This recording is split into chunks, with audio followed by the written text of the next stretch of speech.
together to talk about all the things we used to do. The laughs, the passions, the little Sebastians, the pits we fell into. And we're putting it all in a podcast, then we'll send it up into the sky. We're calling it Parks and Recollection. Come on, little podcast, spread your wings and fly. Hello, everybody. Welcome to Parks and Recollection. What's up? What's up? That's my pal right there. That's Alan Yang, ladies and germs. Happy to be here. Happy to talk about the show.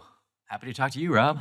For those of you who don't know the great Alan Yang wrote on Parks and Recreation from day one, and later, we'll get into this, was a kind of the inspiration for Chris Traeger. That's a fair assessment of your contribution, wouldn't you say? It's somewhat fair. I would say I was a writer on the show for all 125 episodes, and there are definitely elements of Chris in my personality because we're both very high-energy people and relentlessly positive, hopefully not annoyingly so, but yeah. The listeners will be the judge of that.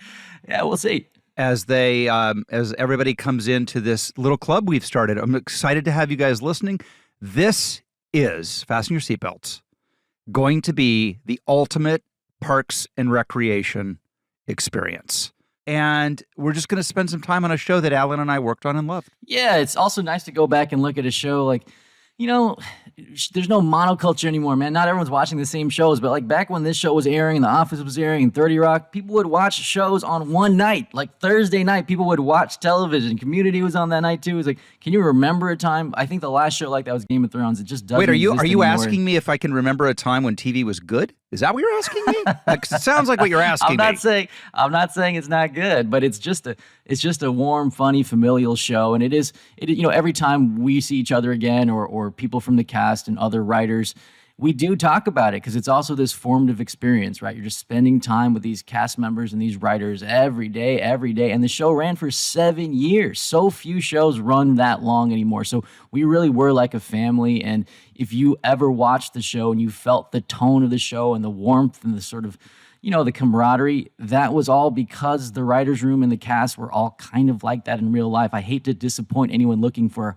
horrible gossip because we just loved each other too much, and I think it came across in the show. So it's going to be really fun to watch these episodes. I haven't seen a lot of them in a long time, so we're starting from scratch, man. We're starting from the pilot, and it's cool to see them again and see how the show changed over time. Alan, how would you describe my performance in the pilot, just getting started? It is powerful, I would say. I think award-worthy. I believe you were nominated for 7 Emmys for your performance in the pilot. No, Chris Traeger is not in the pilot. Rob's not in the pilot. He's watching these as a fan. So we're going to talk about the show. I think it's going to be really interesting because Rob is going to, he shows up in season 2. Season 1 is really short. It's 6 episodes, and we're going to burn through them, just watch these episodes and talk about how the show changed. And Rob is going to be able to offer his opinion because when he joined the show, the characters had changed a little bit and the show had kind of found a groove. And so it's going to be fun to sort of watch them, me as someone who's worked on them and Rob as someone who is kind of watching them, if not for the first time, then sort of, sometimes for the first time. What about that, Rob? Yeah, I mean, well, listen, and we'll get into more of this as we progress, but I watched the pilot last night. I'd never seen it before, and I have so many thoughts for you, sir. Let's describe the show this way. Parks and Rec is a dead body, and we are Quincy. Yeah. We are doing an autopsy on each episode of Parks and Recreation. Yeah, we're really excited to do this podcast, and we're going to give you a rundown of what each episode is going to feel like. We're going to kick off each episode of Parks and Recollection with a recap of the episode. We're going to discuss just a little summary. Then we're going to tell you about all the juicy details about what happens behind the scenes, the writing process, the casting, the props, all that stuff. Members of our cast and crew will be stopping by along the way. And then we'll close out each episode with what we like to call the Pawnee Town Hall, where we answer your fan questions. So send them in. And now that you know what the deal is, I think we're ready to kick this off and get going. Episode 1, Season 1. This is the pilot episode of Parks and Recreation. It aired on April 9th, 2009. It was written by the creators of the show. Greg Daniels, hot off his success of creating the American version of The Office, and his, at the time, number one lieutenant at the office, Mike Schur, as we call him. And it was directed by Greg Daniels. This is the opening of the entire series. It's the opening of the entire show. And we meet Leslie Knope, played by Amy Poehler, of course. She's a mid-level bureaucrat in the Parks and Recreation Department in the fictional town of Pawnee, Indiana. After holding a community outreach forum, Leslie sets out to turn a construction pit into a park after local nurse Ann Perkins, played by Rashida Jones, complains about the ugly and dangerous pit. She also mentions that her boyfriend Andy, played by Chris Pratt, broke both legs after falling in. Later on, Leslie's anti-government boss, Ron Swanson, the legend, played by Nick Offerman, reluctantly allows her to form a subcommittee. And this is only after her friend, former lover and colleague Mark Brendanowitz, played by Paul Schneider, secretly asks for a favor from Ron. All of Leslie and Ann's efforts set the park creation in motion and kicks off the entire series. So that's just a real quick summary of what we're going to be talking about. And yeah, it is the beginning of the Leslie and Ann relationship. It's like their romance. It's really like there's the two of them together, and they start the episode not knowing each other, and by the end they're singing and drinking together. Another classic Parks and Rec trope. Another trope. I was like, they've gone from not knowing each other to shithoused and singing and being the lovey-dovey little lovebirds in the air couple that you know and love within one episode. And I love it. And it felt more like an independent movie comedy. I felt like there was more, and I don't mean this in a bad way, there was way more acting going on in the pilot than historically you got in the series. And I felt like for me, there's a great moment in the town hall where a man stands up, he's just a rando, and says, "I have many things that I would like to say about Laura Linney." And that's a joke that we made meals, like that vibe, whatever that branch of comedy would be called. That's where the show lived and breathes going on. But in the pilot, you could almost feel that felt tonally odd. Whereas as the show developed, that became the tone of the show. Does that make sense? Yeah, it's so interesting to see what stayed and what changed, right? That's what I was watching. It's like watching a kid grow up, right? It's like you see what's similar, but you see how the person matures, right? And one of the big things for me, and even I remember obviously working on the show how this changed, but a big thing was in the pilot, it's Leslie versus her coworkers and the world. And then later in the show was Leslie and her coworkers versus the world. Like it just changed, pretty drastically and hopefully pretty organically. But in the pilot, it's the comedy of Leslie being wrong, right? She's wrong over and over again. It's people scoring off her. And, in writing a show, we sometimes talk about status and the status games of the characters. In the pilot, like Leslie's kind of low status. The other characters are making fun of her.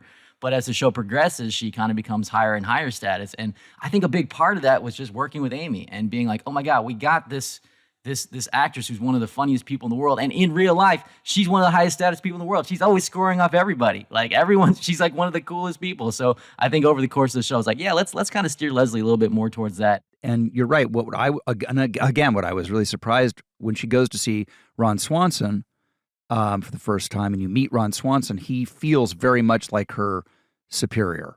They do not feel like the yin and yang of Ron and Leslie has always been one of my favorite things about the show, and that always stayed throughout the run of the show. But in this first meeting of them, she comes in sort of hat in hand to Ron Swanson and Brendanowitz. She's definitely feels like a junior member. Yeah, it's also funny to see Nick, as soon as you see him, because you've seen the later episodes, it's like, man, his voice is so funny. He's kind of fully formed, right? Like he's spraying, I think Mike had him in mind for a while, but his voice is so unique. His look is so unique. But he's also wearing a suit, and you're like, what? Why is he wearing a suit? Because later on, he's never wearing suits. He's so much more formal in this episode, but he still has the essence of the character. I found him a delight to watch in this one because, a lot of that stuff's still there. He's still libertarian. He's still very calm and collected. But later, like we were saying, we incorporate the person into the character. So later it's like, yeah, Nick is a woodworker. So we just put that into the character. And then, for someone like Aziz, it's like in this episode, Tom is pretty tamped down, and like Aziz is very high energy. So we just kind of put that in the character. Tamped down. Dude, I thought Aziz was on medication in the pilot. He's very small in this one. I was like, that doesn't sound like him. I felt like, Aziz in the pilot is like Chief Bromden in One Flew Over the Cuckoo's Nest at the end. It's like, I thought, did someone give Aziz a lobotomy before the pilot? It's almost like it felt almost like he's playing Jim from The Office a little bit, because he's playing that role, because he's like looking at the camera, and it's like he's looking at someone do something dumb, and he's looking at the camera. He's like doing those takes. So it's a very different character from kind of what he progressed into. But there's some of the games still going on there, right? He's like a hustler, and he's like gaming the system. And then you look at Pratt, and like Pratt's character changed, because like Pratt was kind of written, Andy was kind of written as someone who was kind of mooching off Anne. And then later in the show, he's just like super nice and everyone loves him because like Pratt is very lovable. So it's like, yeah, that's what we ended up doing. Yeah, Chris Pratt's character Andy in the pilot, the reason that Rashida shows up and starts this whole thing in motion at the town hall is that Pratt has fallen into the pit and broken both of his legs. And when you see Pratt in this, that's the other thing, is his character's vaguely, I don't want to say unlikable, but like you said, you definitely got the sense that he was maybe mooching off of Anne. And that's a great thing about what good writers like you guys do, is like, that's a great idea, but you end up with Chris Pratt.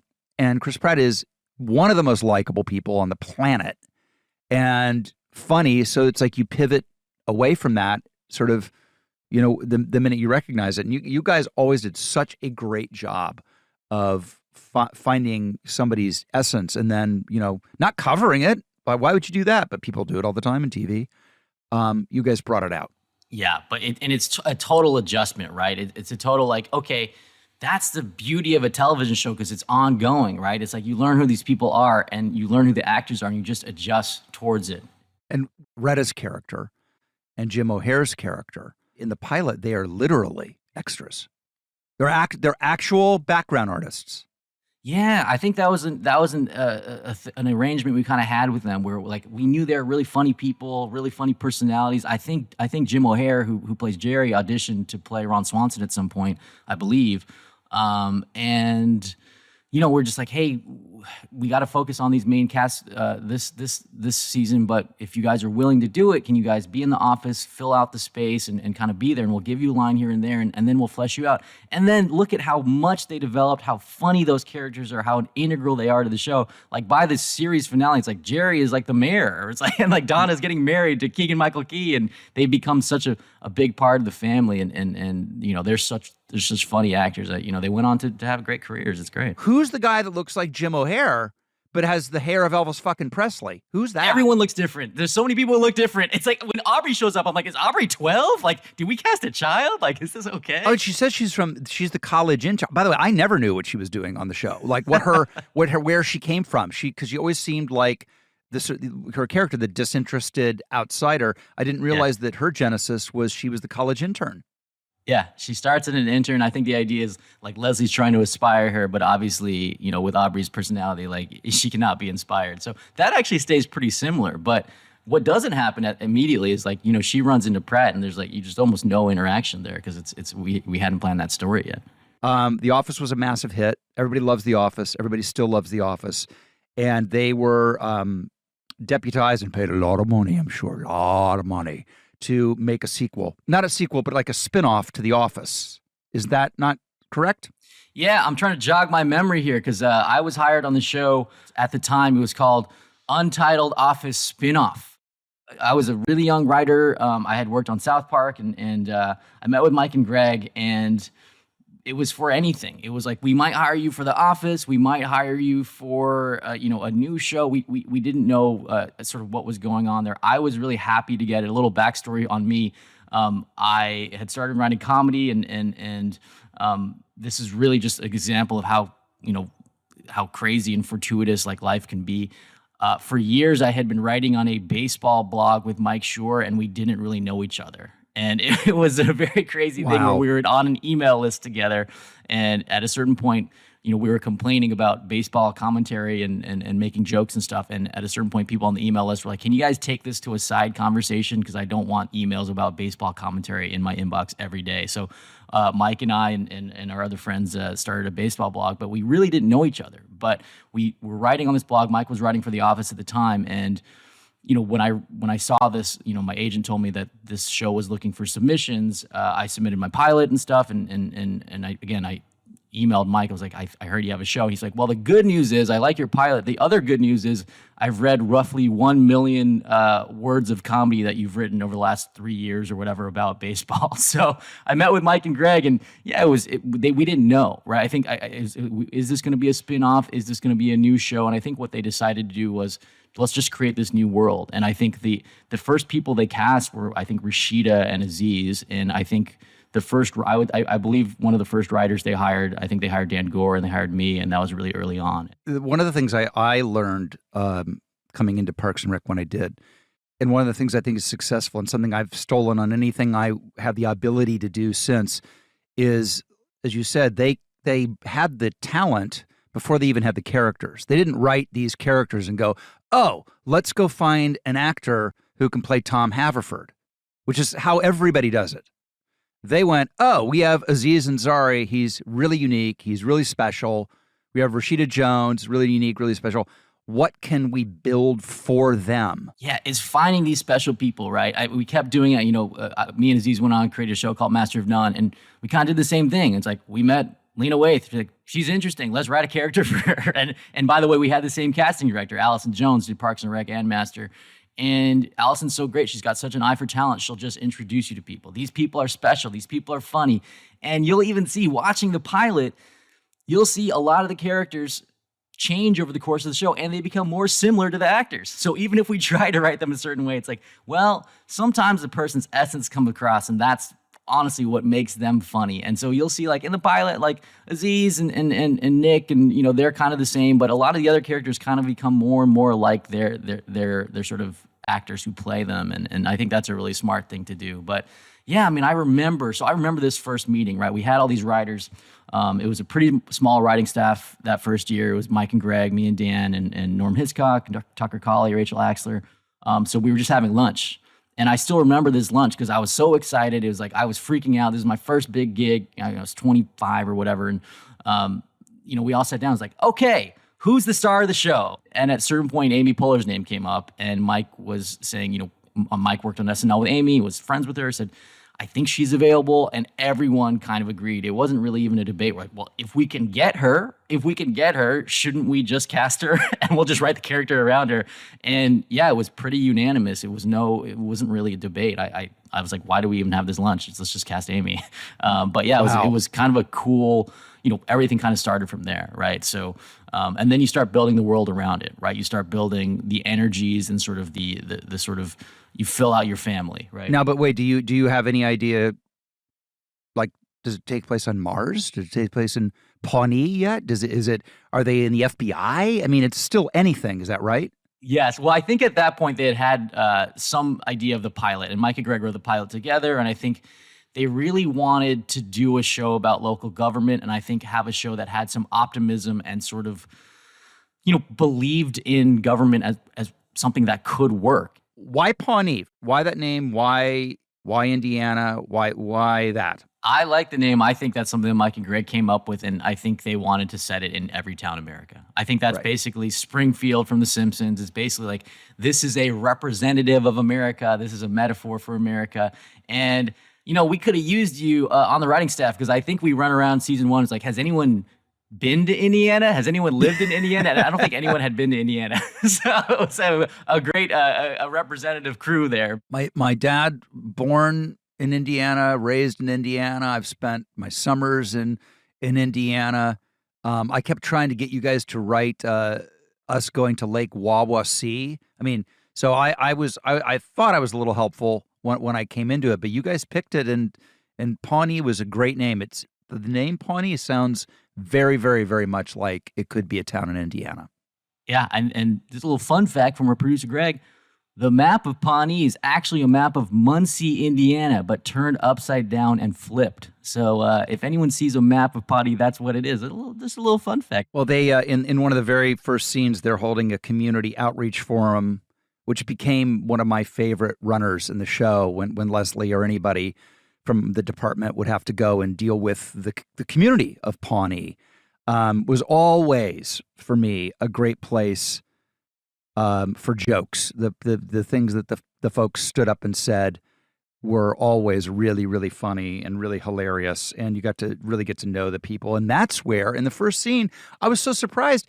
I just assumed that Leslie and Ann always knew each other and were besties, because by the time I came on the show, that was such a critical, baked into the DNA thing. Leslie with her 75 different amazing, lovely pet nicknames always made me laugh. And here I am watching the pilot last night, and this woman stands, hi, my name is Ann Perkins, and I live in Leslie. Oh, tell me more. They don't know each other. They meet at a town hall. It's the origin story of their love story, basically. It's the origin. It's like, it's their meet cute, and it's, and you said it's so funny watching the show and seeing what stayed and what changed, right? It's like, and you watch this episode, like the town hall, right? You see town halls throughout the show until the finale, essentially, and you see Leslie and Ann meet each other, and yeah, you're right, like that changes over the course of the series. They become really good friends, and by the way, like the show opens with her sort of trying to get this drunk guy out of a slide, and is played by John Daly, a really funny comedic actor. And then in the series finale, you see him quickly, and he's in a suit, and he's all cleaned up, and it's like a metaphor for the entire series, right? It's like she made this dude better too by getting him out of the slide in the pilot. We were talking briefly about the evolution of the characters, and again, I think that Tom Haverford, Aziz in this pilot, grows maybe the most of all, because like I said, I thought Aziz was medicated on the pilot. He literally says at one point, "I'm a redneck." Yeah. Tom Haverford as a redneck? And he goes from "I'm a redneck" to being the world's foremost authority on Kanye West. That's that character's journey. And by the way, it's like it also is preceded. That talking head is preceded by Leslie saying like she doesn't know his race, which is like that changed pretty quickly. She's like, I think he's Libyan. I'm like, I think we adjusted that. What I like about him is we're both outsiders. I'm a woman, and he's I think he's a Libyan? Part of her character changed pretty rapidly. Again, this is written before the staff is working on it or anything like that, but there is that Aziz talking head, the Tom talking head, where he's like, yeah, I'm basically a redneck. I'm from Bennettsville, South Carolina. And it's like, that's where Aziz actually is from. Yeah. Like, he's from Bennettsville. It's a really small town. And, he and his brother, Aniz, who's a really funny writer, like they grew up there, and it's like they were the only two Indian kids. And so like Aziz and I bonded over that, where I was one of the only Asian kids when I was growing up, and that's one of the things that I think made us become friends very early on. Is like, yeah, he's from Bennettsville. Like, imagine growing up in the 80s and 90s in Bennettsville, South Carolina, and you're an Indian kid. It probably helps make you funny a little bit. I remember coming into the makeup trailer one day, and he had on this leather jacket, and it was so insanely beautiful. And I'm like, what is that? He's like, I don't do a good, you do the best Aziz ever, so I'm not even going to try. But he's like, it's Saint Laurent. So he also like happily pays for brands. Yeah. No, I have a very similar story, which is we were at an SNL after party, I think, and I was sitting with Chris Rock, and Aziz was there too, and Aziz walked in, and he was wearing take that YSL jacket, it's like a leather jacket. Like, he was wearing this was a crazy jacket. It had like a parrot or something embroidered on the back. Like, it was a very it was very long, and it was like a very flashy jacket. And Rock just turned to me, and he was like, that is a confident man. Like, he's a very confident man. Like, that is, I was like, yeah, man, he's doing it. He's not scared of anybody. But yeah, Aziz over the years, like, he changes his fashion too. That's like, I respect that about him. I always just wear a blazer, right? I always wear a blazer, but yeah, he'll change, and he'll wear like Gucci slides, and he'll wear like, he takes the comedian role seriously. He's like, I'm not going to be one of these schlubby comedians. No, he's old school. Like, he's silhouetted in a spotlight light holding a microphone. That's the other thing people need to know about you, Alan, is that you are also a clothes horse, and writers, everybody has a uniform in life. I think there's an actor's uniform, there's a crew member's uniform, there's somebody who works at the DMV, literally uniform. Like there's caricatures of the way people dress. You, my good fine sir, dress nothing like a writer. Nothing. You are immaculate. You're always in, and not only are your clothes good, but you're tailoring, because not everybody has the tailoring down, but you have the tailoring down to a science. Well, I appreciate it, man. That is certainly a luxury of having worked for a while, is that you can afford to buy some clothes that fit you. But I definitely I'm my guilty pleasures. Like if I'm traveling, I really like going to Japan. So I started going to Japan and getting clothes there sometimes because it fits me, because everyone in Japan is little like me. So in Japan, I'm like an extra large. Like I'm a giant in Japan. Like I remember getting fitted at one point there, and they were like, now there's a real tangent, but he legit was like, this woman was measuring me for a suit, and they were like, wow, like, are you a professional athlete? I'm like, I'm a sitcom writer just because I go to the gym occasionally. And I don't mean, I am not that built. So I don't know what she was thinking. But no, Polar would always make fun of us, me and Aziz both. She's like, okay, what kind of unstructured blazer are you guys wearing tomorrow? It's so interesting because Aziz in the pilot is actually interested in his job. He's still hustling, but he's focused. Yeah, by the time you joined, he was running like an entertainment company or something, right? Yeah.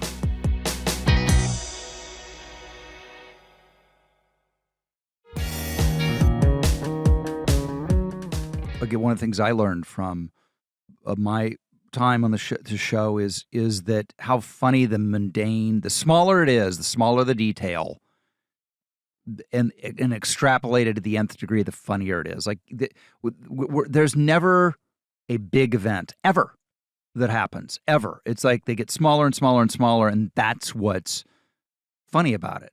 It's and the Pit was also, again, we talk about a show that was really on the bubble forever. And I remember when it premiered, and this is the Office spinoff. Like people put a lot behind it. And I just kept seeing pictures of Amy in a hard hat standing in a bunch of dirt. And I was like, boy, I don't know. Sexy world, Rob. Television. I was like, I don't know. We're talking local government. Because I remember when I was thinking of coming, is that the show that takes place in a dirt pile? That's literally that was the message I got from the initial images of how they sold the show. You're right. And we were the show that couldn't be killed, man. I feel like we wrote 6 series finales because we kept thinking we were going to get canceled. And like we would have drinks at the end of seasons and be like, we're not going to make it. We're not going to make it to next season. Then we get picked up. And no, it was kind of I think that helped the writing in some way, because it was like we were writing for our lives. It was like, man, we really got to make this as funny and juicy as possible because we don't know how much longer we have. And then the whole thing ran for 125, man. It's so many episodes. You look back, we're so proud of all that work. It's because it ended up being a show that found its way. Because all those shows on must-see TV, and people forget this was on the must-see TV night. The lineup was, let me make sure I get this right. It was Community, Parks and Rec, The Office, 30 Rock. Is that right? Were they all on one night, one after another? Yeah, that was going on for a while. I think those 4 shows, and I think people take for granted now sort of a female lead, and at the time it was like, wow, yeah, literally remember those headlines? Can women be funny? Like we've come a long way. I was 12 years ago, but it was legit. Like, can women be funny? And so it did feel a little bit fresher for us, I think, to go with a female lead. And I think Mike and Greg made that decision, obviously mainly because of Amy Poehler's incandescent talent. But yes, it brought up interesting storylines and interesting issues. And I think it made the show stand out. And it was, separated from the pack a little bit. So yeah, that was and I, again, as I was talking about, once Poehler's name came up, it was like, oh, this is the person you got to cast. Like, I don't know if there would be, if the show Veep would exist without Parks and Rec before it, honestly. It's all in a lineage. Right? We take all of this stuff for granted. But and by the way, also the look of the cast, right? The racial makeup of the cast, it was healthily diverse at the time. It was healthily diverse, and again, having an Indian American guy and a biracial woman, all these things. We were just starting to get that was important, and that helped us sort of diversify the characters. That's how you know that you guys had never actually been to Indiana, because it is the most diverse super diverse room that's ever existed. 99% white. So the other thing I was struck with watching this, I just was like, so much goes into in a pilot what the show looks like, right? What the show. First of all, I have a suspicion that for the first time ever, they used a long lens on Amy Poehler. And what a long lens does is it compresses the background and it makes the background blown out. And it's traditionally what you give like a star, like a movie star, to make them look good, right? And our show, when I came on, did anything but make you look good. It was literally throw a camera up, there's no lights, and God help you. Good luck. It's all about the comedy. But I'm telling you what, my friend, I saw at least 3 close-ups of Amy Poehler in this pilot where there's a long lens on her making her look like Julia Roberts in Runaway Bride or whatever the hell. Yeah, still figuring out how the show's shot, right? We put that 85 millimeter lens on there and make it look all gauzy, right? No, but later on, you're right. I mean, the way we shot the show was just hang some lights up and then you're just shooting. It's all handheld, right? It's all docu style, and they're still kind of figuring it out. I think in the shooting in the pilot. So my eyes didn't deceive me. They did a little bit of showbizy professionalism to it. I also noticed there were less, just technically. I always love the snap zooms, like where the camera quickly adjusts to somebody, and I don't even think I saw one snap zoom in the pilot. Yeah, and then there's like wide shots of her falling into the pit and all that stuff. Is like it's so funny to watch. It's like it feels like a different show in some ways, but I still remember having a conversation with Mike after season 1. He was like, this happened on The Office. Like you look at the episodes and you adjust, and I feel like the writing staff and the cast really did that. There are pilots and there are premise pilots, and the premise pilots, you take the audience and you literally hold their hand and introduce them to the world. And then there are pilots where it could be episode 5, like the sort of introduction-ish stuff is really dispensed with. They just put you right in the world. Which are you a fan of? Dare I say there's a third kind too, because I think those are the two basic kinds, right? It's setting up and the Parks pilot's a little bit of a premise pilot, right? It's setting up the pit, but there's also the new guy pilot, and it could be a new guy, new girl, but it's a new person enters this world and you see it through their eyes. And so you get to meet all the characters. So the world exists like those kind of hangout pilots that you said, that could be episode 5. It's not setting up the whole world, but you get the benefit of seeing the introduction of this new character and you get to have people introduce themselves to him or her. And so it's kind of a hybrid of the two. And so that's kind of nice, right? That's kind of like, you get to have your cake and eat it too, where it's not like everyone introducing themselves to each other and they don't know the dynamics and all that stuff, and you're building this stuff. That can be really hard and really annoying, but it's also not everyone's already here and it feels like episode 7, right? It feels like, why now, right? Yeah, right. So yeah, I think those are the 3 kinds. We figured it out. There's only 3 kinds of pilots.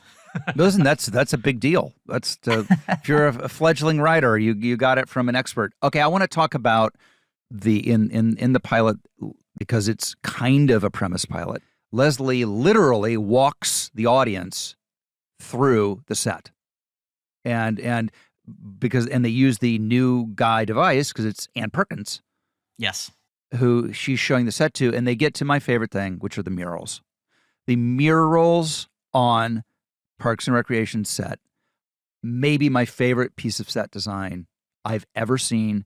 There wasn't a day that went by that I didn't sit and, I'm not kidding, marvel at them every single day and laugh out loud at how wrong and politically incorrect they were. I mean, they actually showed, I'd always wondered what they showed in the pilot to introduce the murals, and they showed that insane mural where there's the pioneer person who founded Pawnee with a machete. Certainly not politically correct. It's someone like basically like being killed. I think there's a lot of atrocities committed against Native American people that are depicted in these murals, and we try to cover them up. I think it was based on a trip that Mike and Greg took to a government building, and they saw offensive murals. It's like, how is this up? Like, this is a horrible recap of American history. Like, and that was real. So it was like, oh, well, let's try to parody it and show that, people are really sort of out of touch and insensitive. And yeah, I think, our production designer, Dan Bishop, did the pilot. He also did Mad Men. And I think, Ian Phillips later was picking up the production designer duties. But yeah, I think we used the murals later on for a lot of story ideas. There was an episode called The Centaur that was about a mural. And then Leslie and Ben, when they kind of fell in love, would meet by the wildflower mural. And so we kind of, they were always part of the world, and I'm trying to remember what some of the other ones were, but yeah, they were very offensive. I think there's the building of the railroad. Oh yeah, there's some real racist Asian shit in that one, but yeah, so it's just it's pretty rough, man. It's pretty rough. It's so rough. It's so rough that we couldn't even actually describe them on this show. Yeah, we're like, I don't know if we can talk about this. Are we going to get canceled for these murals that we are making fun of? But yeah. One of the jokes that I saw in the pilot. And again, it was so fun for me to watch it as just an audience member, where you go, oh, yeah, I see that form of comedy. This is what I remember from the show as it evolves. And, oh, I don't remember ever seeing this, is when Leslie starts her big speech at the very beginning at the town hall. It's very early in the show, and she's established as she literally says, basically something like, I want to be a young Hillary Clinton. By the way, I was really surprised at how overt and not subtle her character's sort of inspirations were. And I was also thinking, because she goes, I want to be like all of the women in politics. And then she lists, I think, Hillary Clinton, Nancy Pelosi, and Sarah Palin. And I'm thinking, I know the folks that made this show, they must have held their nose with the Sarah Palin thing, but we're like, fuck it. We gotta be some sort of democratized show. It was almost like a pre-politicized time, because there was no cognitive dissonance in her naming those three people, right? That would never make sense now. But at the time, it's like, yeah, these are all politicians. And on her desk, she had pictures of Hillary Clinton, but also photos of Connie Rice. And it was like that. It was a different time. I think it was where you could kind of say you were just into politics. I don't know. Maybe it didn't even work at the time, but certainly she definitely says Clinton, Palin, Pelosi. It's like, wait a minute. One of those is different from the other two. I'd say, yeah. But I also love when she's about to start talking. She does her speech. Welcome everybody to the town hall, and we are here to and the lights start going off, going out in the town hall one by one, and it's like the most mortifying, sort of humiliating, and that to me is. And it's just a little detail that would happen. Somebody decides to turn the lights out in the middle of her speech. It's not a big deal. It's not a huge comedy set piece, but so funny because it just feels so real. Yeah, I think honestly it was because it was kind of real. Where I think Greg was scouting that day, and it was originally supposed to just cut to the classroom, but then he saw that location. He was like, "Well, wouldn't it be funny if they're doing it in this big auditorium and the lights go out?" So I think they just shot that really quickly and grabbed it while they were at the location. So kudos to the director and the writers. I also just noticed really technical stuff in that scene where Leslie also says, "I just want to thank everybody for the incredible turnout," and then you see that there's barely any people there in this huge room. And Greg Daniels directed the pilot, and he's also a great director as he is a show creator. But that was shot in a way that is very different. That exact same joke, one season later, is shot completely differently. I think the show just gets a lot faster later, right? I Oh my remember God, so fast. later the show's so fast. I'm not sure if they were just speeding it up in post, because man, it's so fast. There's no breaks. You're just getting a joke every 2 seconds. But yeah, this one feels like it's a little bit slower and it feels like a different feel. Do you think that's a performance thing? Is it just an editing thing? Because it's both. It really is. If you took the pilot and then pick something from season 5. One would feel like a nice drive across country where you're stopping at a Stuckey's every 45 miles, and the other would feel like a race car.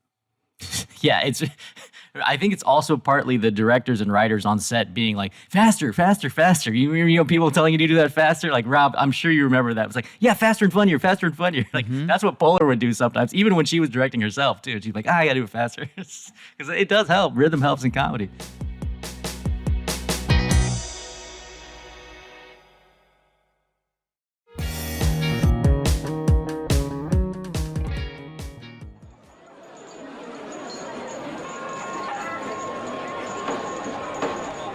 All right, Alan, it's time for a town hall where we hear from the citizens of Pawnee. Where should we have this town hall? Where should we invite the citizens today?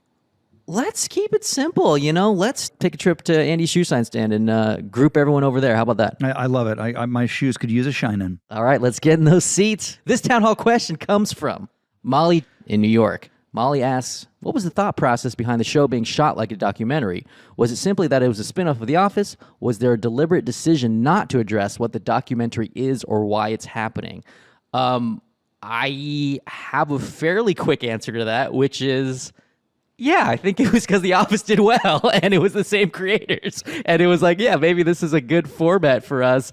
And I will say, for speaking just for myself, not for Mike and Greg, the show drifted away from the idea that it was a documentary. And I think it was a fun way to shoot in some ways because, you get a little bit of the quick and dirty version of shooting. I think, we've talked to some actors about the show and how fun it was to shoot. No marks, sort of the cameras can hunt around and find you. So it's conducive to comedy.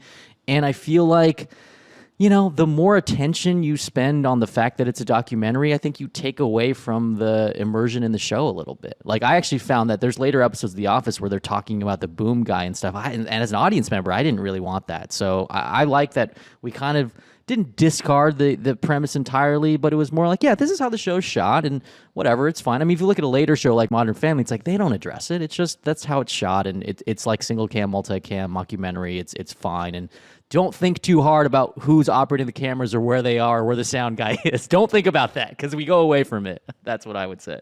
For me, it's just as simple as the mockumentary was the way that people saw their way clear to putting talking heads in the show. Yes. Really, at the end of the day, it's just that simple. And there's nothing better than a talking head. A, you can use it for exposition if you get screwed in the storytelling. And B, it's just free shots on goal with jokes all the time.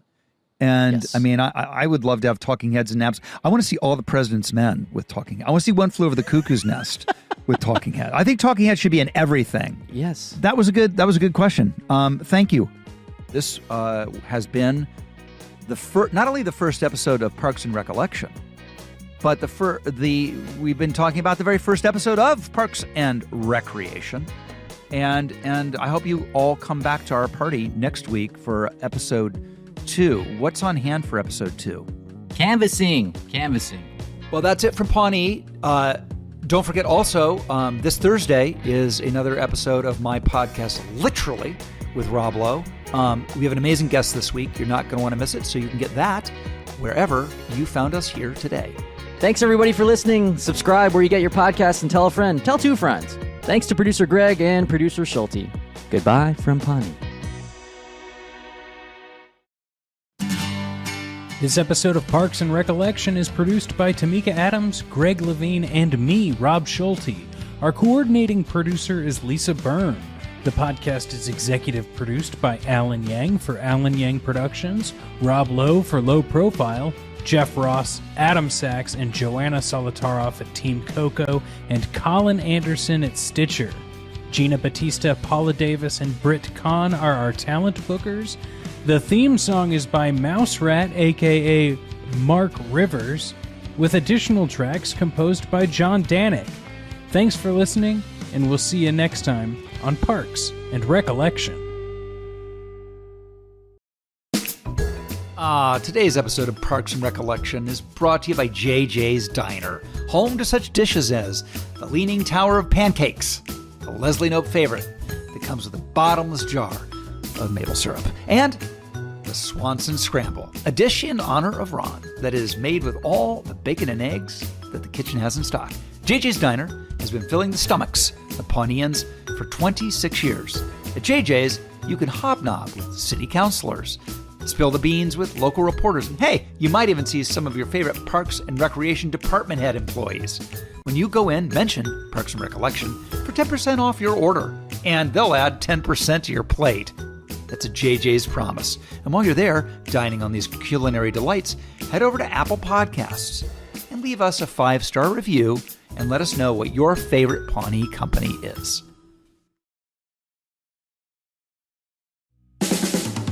This has been a Team Coco production in association with Stitcher.